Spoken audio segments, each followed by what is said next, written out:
Now, I mentioned that Oracle uses the lock to prevent users from stepping on each other's data. I think it's important for us to briefly differentiate between locks and latches, because you'll often hear them used in the same breath by database administrators and even sometimes developers. They're not the same thing. A lock is used by Oracle to prevent sessions from making changes to the same data at the same time. So you have an employees table, two employees are in that table at the same time. They can work on different rows all day long. Oracle will issue locks to give exclusive access to the rows that each session is working on. But if one user has a row lock happening and another user comes in and, let's say, selects against that row, what data are they going to see? Well, we want to make sure that they see a consistent view of the data, and if the first session hasn't committed that transaction yet, the second session is going to get the data back from undo. You see what I'm saying? So locks are used all the time. They're issued automatically by Oracle. Oracle creates these locks at the most granular level in order to maximize concurrency. For instance,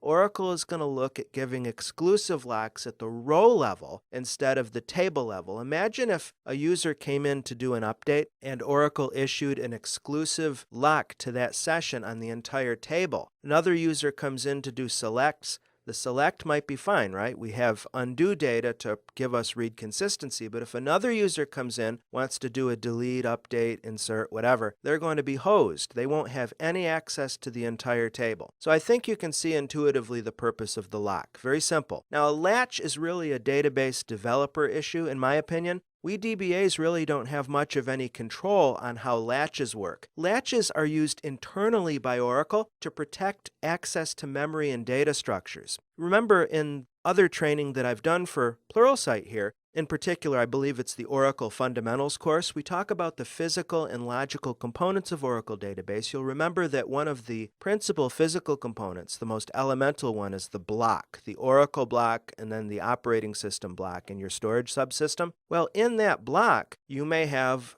a row in a table, right? The actual data is being stored there. The lock is happening at the transaction level, more of a logical construct. The latch is happening by Oracle, where it's managing access to the block itself and, for instance, to the different memory pools. Latches tend to be very quick in and quick out, and they're just used to maintain internal operational consistency between the database system and the operating system. So basically, as a DBA, you don't really have to worry about latches. What we're concerned with day to day are locks.